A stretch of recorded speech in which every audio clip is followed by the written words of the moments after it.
우리 성경이 창세기가 1장에서 50장까지로 구성되어 있고 1장에서 11절까지는 원역사로 구성되어 있고 원역사는 4개의 사건으로 구성되어 있다. 그래 얘기를 했습니다. 이제 우리가 12장서부터 50장까지 족장시대를 커버하는데요. 이 족장시대는 그야말로 4명의 족장의 역사입니다. 주인공 족장이 아브라함, 이삭, 야곱, 그리고 요셉. 그 외에 이제 조용급 족장이 나오죠. 잠깐 이스마엘, 라반에서 잠깐 나오죠. 그렇지만 그 사람들 어디까지 조연이고. 근데 여러분 꼭 기억하실 게 있습니다. 이 족장 시대의 인물뿐만 아니라 성경에 인물이 나오면요, 그 인물을 공부하고 배우고 본받는 건 좋은데 성경이 그 인물을 부각시키려고 쓴 책이 아니거든요. 꼭 기억하셔야 돼요. 성경 그 인물은요, 그 인물을 통해서 하나님이 무엇을 어떻게 역사하셨나, 그거를 찾아내셔야 돼요. 하나님 역사하시는, 그 인물과 더불어 역사하시는 하나님을 배워야 돼요. 우리 제일 기억납니까? 제일 첫 시간에 전인격적 성경 읽기, 지성적으로 읽기, 하나님 바로 알기. 그러니까 지금 이 족장시대도 마찬가지입니다. 지금 족장시대 얘기가 아브라함의 신앙에 가는 얘기가 아니고 야곱이 돈벌이 잘하는 야곱의 그 입지전을 보여주는 책이 그 글이 아니고, 그 글이 뭐냐면 하나님이 아브라함을 통해서 뭘 어떻게 역사하셨는가, 하나님 역사의 초점과 이유와 방향이 뭔가, 그걸 나아가서 야곱을 통해서 하나님 역사하신 하나님 모습, 뭘 하나님 역사, 왜 야곱을 그렇게 붙들고 계시는가 등등, 하나님이 뭘 하시는가, 하나님의 언제나 포커스가 맞춰져 있다는 사실 꼭 기억하셔야 돼요. 우리 지난 시간에 잠깐 바벨탑 얘기는 거의 안 했는데 바벨탑 사건의 핵심이 뭐냐면요, 결국 그거 인위의 극치예요. 그렇죠? 성을 높이 쌓아서 누구를 높여요? 자기를 높이잖아요. 하나님, 신 이런 것들이 아니라 자기 이름을 높이자. 인간이 인류의 극대화예요. 여러분, 그게 바로 우리 인류가 만들어낸 역사입니다. 인류가 태초부터 선사시대부터 지금까지 인류의 역사는요, 자기를 높이는 역사예요. 자기 나라, 인간의 나라를 세우고 인간을 높이는 역사예요. 이제 그런 과정에 필요해서 어떤 신적인 능력을 끌어들이는 거죠. 그게 종교입니다. 여러분, 세상 종교는요, 인간이 사실은 신이 중심이 아니에요. 인간이 중심이에요. 인간이 중심인데, 그 인간이 중심되는, 인간을 돕고 어떻게 헬프해주는 그런 보조자의 의미로서의 신이 필요해가지고 종교를 만들어낸 거 아닙니까? 그렇죠? 무당 푸닥거리도 그 무당에서, 푸닥거리에서 오는 그 무당이 오는 그 신을 영화롭게 하기 위해서 무당하는 거, 굿하는 거 아니잖아요. 그렇죠? 예, 신을 불러내가지고 그 굿을 올려, 굿에 뭐라 그래야 되나, 그 참여하는 사람의 그 베네핏을 위해서 신을 끌어오는 거지, 신의 베네핏을 위해서 인간이 그 하는 거 아니라는 거죠. 예, 그런 점에서 인간 역사가 그런 중심되어 있다고 하죠. 그 인간이 중심이 아니라는 거죠. 그런데 우리 사실 하나님 외에 다른 신이 없기 때문에 하나님과 다른 신을 비교한다는 것 자체가 논리적으로도 안 맞고 어불성설이지만은 세상 풍조가 그 비교를 해보면 이 하나님, 우리 하나님은요, 하나님이 언제나 주도권을 주신다는 거죠. 인간이 주도권을 쥐는 거 아닙니다. 인간은 주도권을 쥐려고 그럴 때 항상 문제가 생겼잖아요.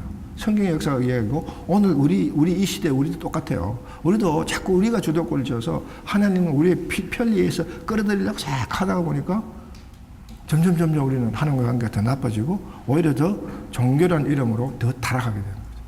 예, 그게 바로 우리가 갖는 딜레마인데, 어쨌거나 이 족장 시대에 있는 족장들을 통해서 하나님이 뭘 역사하시는가. 그래서 바벨탑의 사건도 그렇게 해서 자기들이 자기를 올리려고 했을 때 하나님 오셔서 그걸 용서하지 않았다는 거죠. 여러분, 성경의 바벨탑 사건은 성경에 수없이 많습니다. 이름이 바벨탑이라는 그런 이름을 안 붙여서 그렇지. 그런데 여러분 꼭 한 가지 원리를 생각하시면 돼요. 인간이 자기를 높일 때 하나님 반드시 심판하신다는 거죠. 자기 중심성이 극대화가 되고, 그것이 극대화되면 그 결과가 뭐냐면 반역으로 나타납니다. 그게 폐역이고 반역이에요.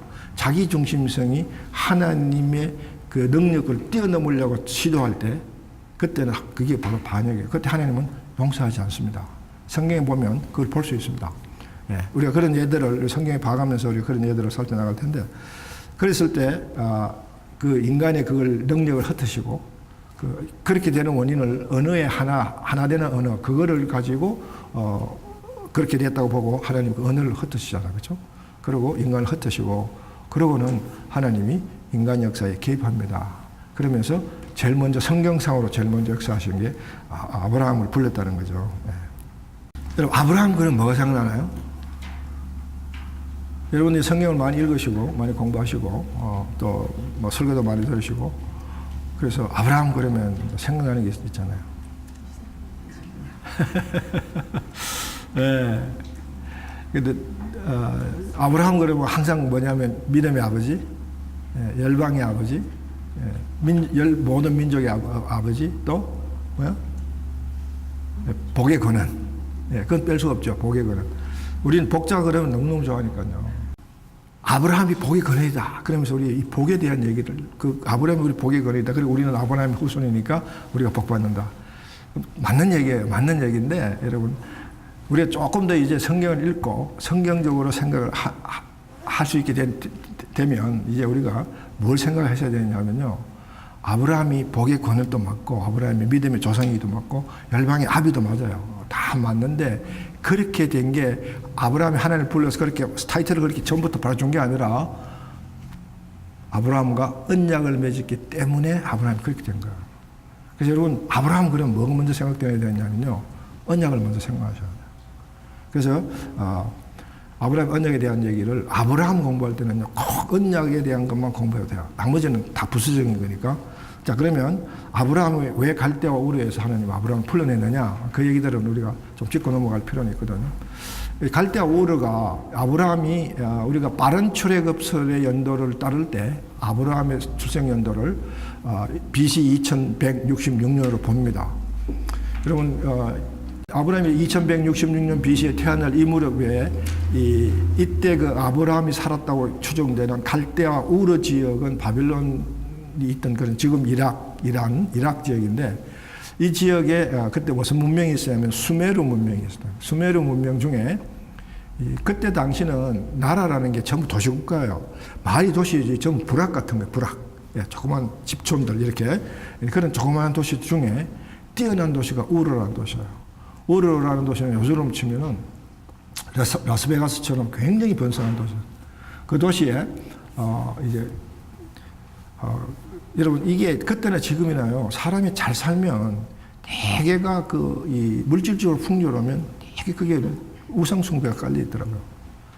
그때 그 유적 발견된 것 중에 누지스판이라는 게 나와요. 그 누지스판이 그때 그 갈대아 우르 지방 수메르 문명의 그 문화적인 생활상을 보여주는 그런 기록들을 갖고 있는데, 예를 들어서 이 종이 그 대를 이을 수 있는 그 자식이 없을 때 종이 그 대를 이어주는 그런 풍습이 있다든가 하는 이런 풍습들, 우리가 성경에 나오잖아요. 아브라함 그게 당연히 나오잖아요. 그런 풍습들이 누지스판에 다 나와 있어요. 그러니까 그때 그 시절 풍습을 볼 수 있는데, 이 우르란 지방은 굉장히 잘 살고, 그래서 우상 숭배가 굉장히 성행했고, 대표적인 우상이 달신을 섬기는 월신의 성인데, 그 월신 이름이 난나라는 월신을 섬기는데, 성경에 보면 데라가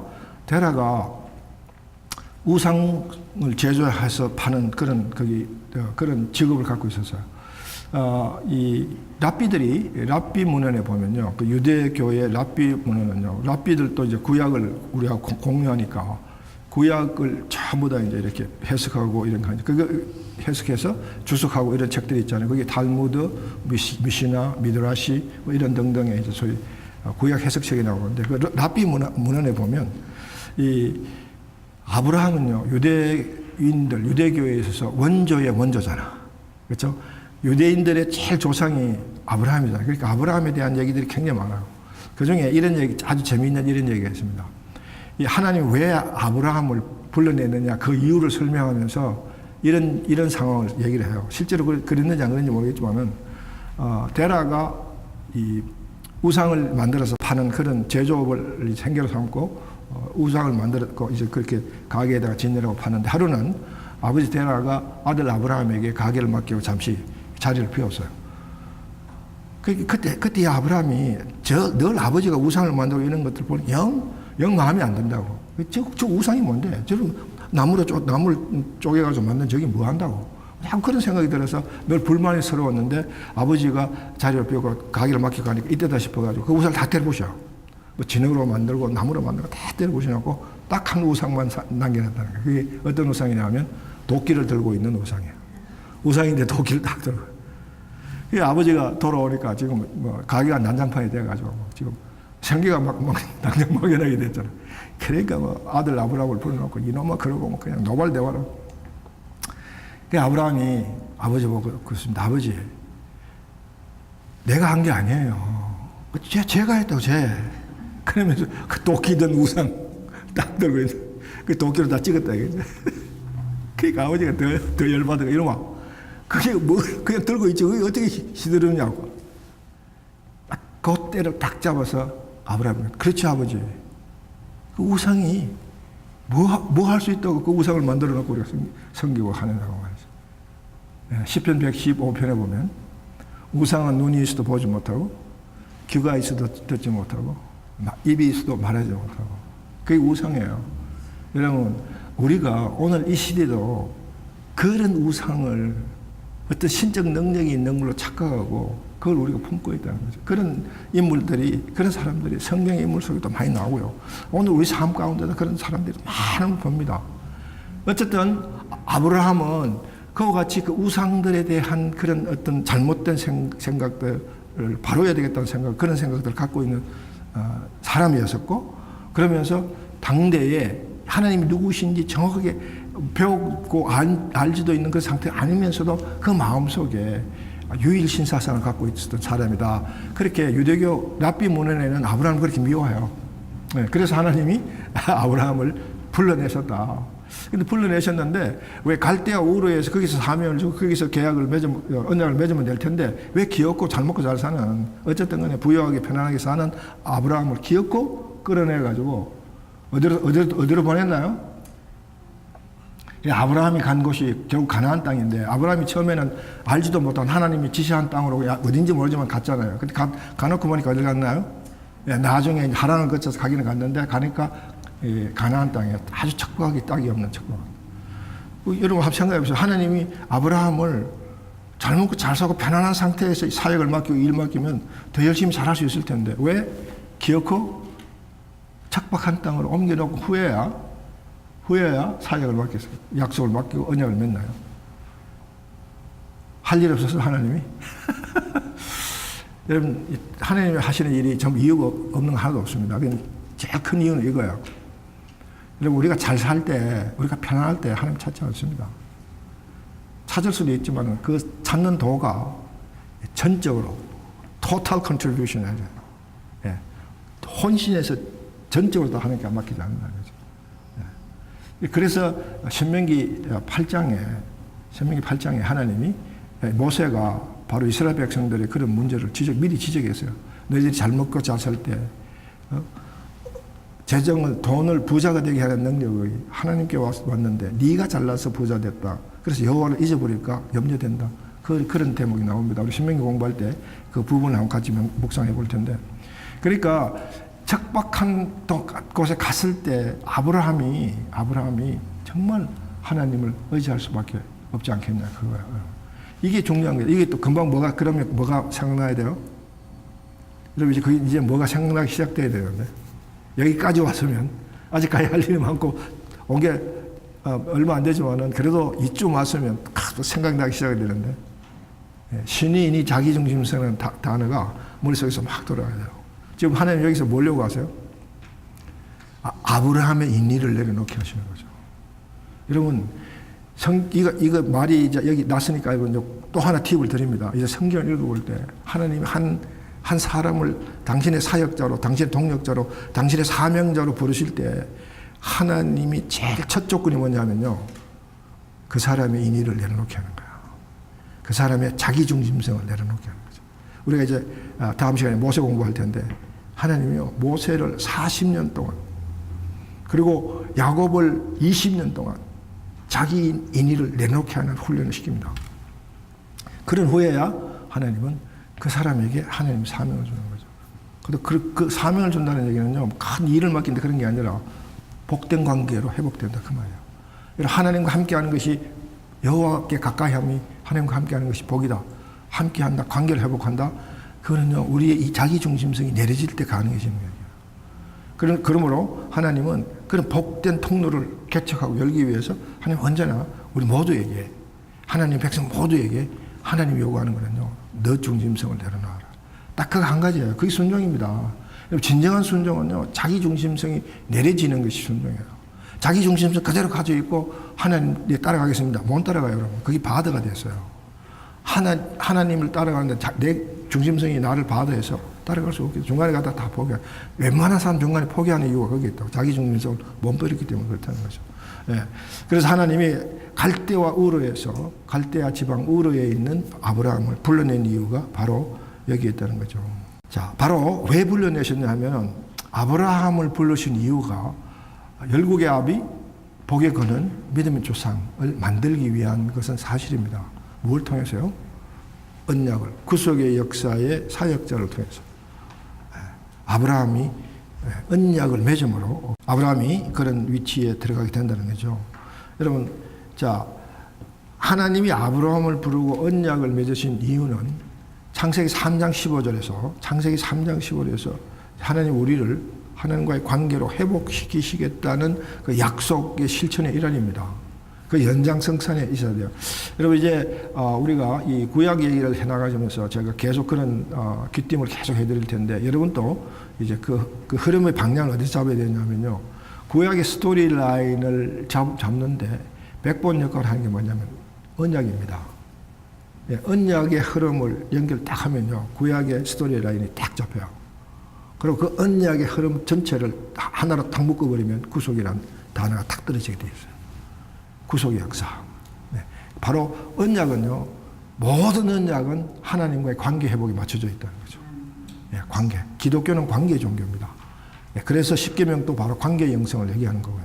우리는 것들을 하나하나 구체적으로 얘기를 할 텐데 바로 아브라함을 통해서 구속의 역사를 이루기 위한 창세기 3장 15절의 약속의 연장석상에서 구속의 역사를 하나님이 한 단계 다른 차원에서 한 단계 높은 차원의 구속의 역사를 시작하는데 그것이 바로 뭐냐면 하나님 나라 회복이에요. 여러분 하나님 우리를 구속하실 가장 큰 이유는요.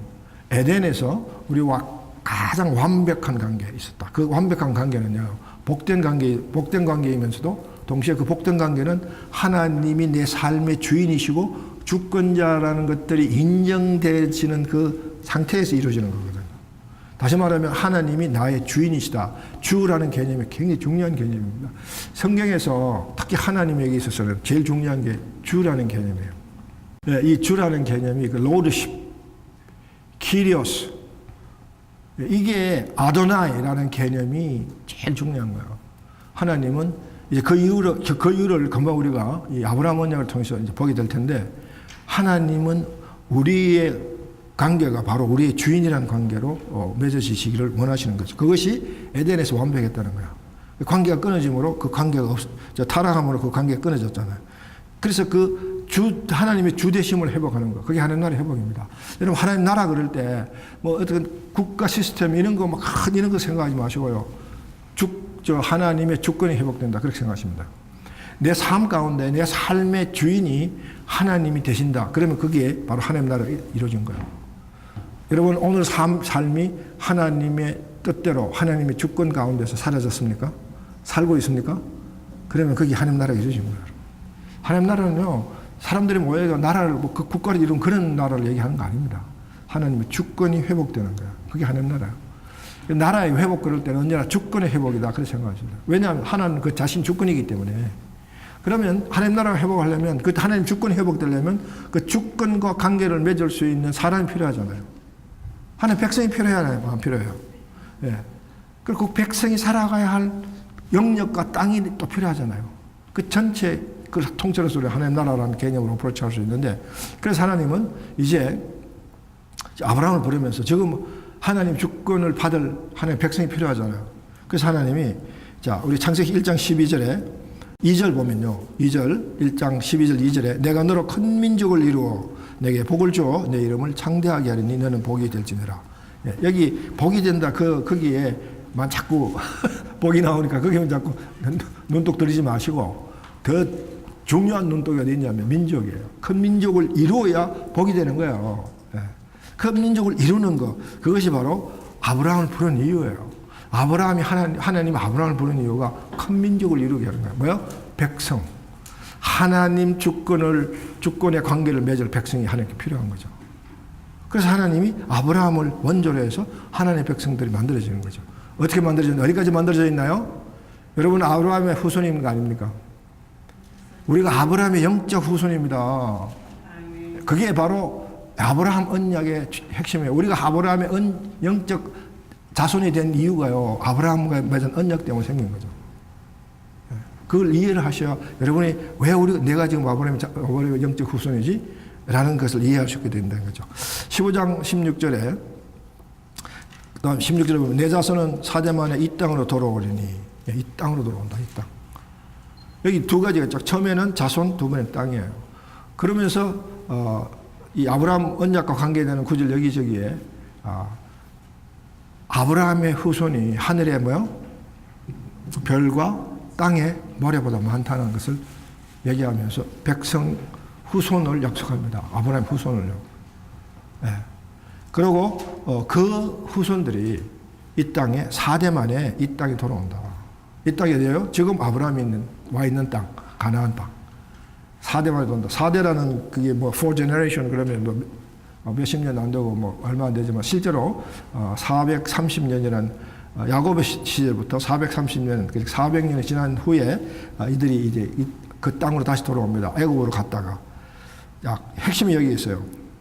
핵심이 바로 이와 같이 하나님이 아브라함을 부르시고 아브라함을 통해서 후손을 해서 백성을 만들고 그 백성이 들어가서 그 땅에 정착시켜서 하나님과의 관계에서 나라를 회복하는 가장 큰 이유가 나는 그들의 하나님이 되는 거예요. 여기에 바로 목적이 있습니다. 하나님이 된다. 여러분 이게 바로 하나님이 우리를 구원하시고 구속하시는 하나님의 마음입니다. 지금 이 시간도요. 하나님은 우리의 하나님, 나의 하나님이 되고 싶은 거예요. 여러분 지금 이 아브라함 언약 이후로부터요. 특히 구약 전반에 특히 이제 포로 시대에 가까이 가면 갈수록 하나님의 절규는요. 하나님의 절규는 내가 저들의 하나님이고 저들이 내 하나님을 알리라. 그거예요. 네. 그래서 여러분 7장 우리 거기 10장 7절 9절을 보면 나는 그들의 하나님이 되리라. 이게 핵심입니다. 자, 구속의 핵심은요. 하나님이 우리의 주인이 되신다. 하나님 주권이 회복된다. 이게 구속의 핵심이에요. 그게 바로 하나님 나라의 회복입니다. 그것 때문에 하나님이 아브라함을 부르시고 아브라함 언약을 맺으셨습니다. 아브라함 언약은 구약 구속 역사의 출발점이라고 생각하시면 됩니다.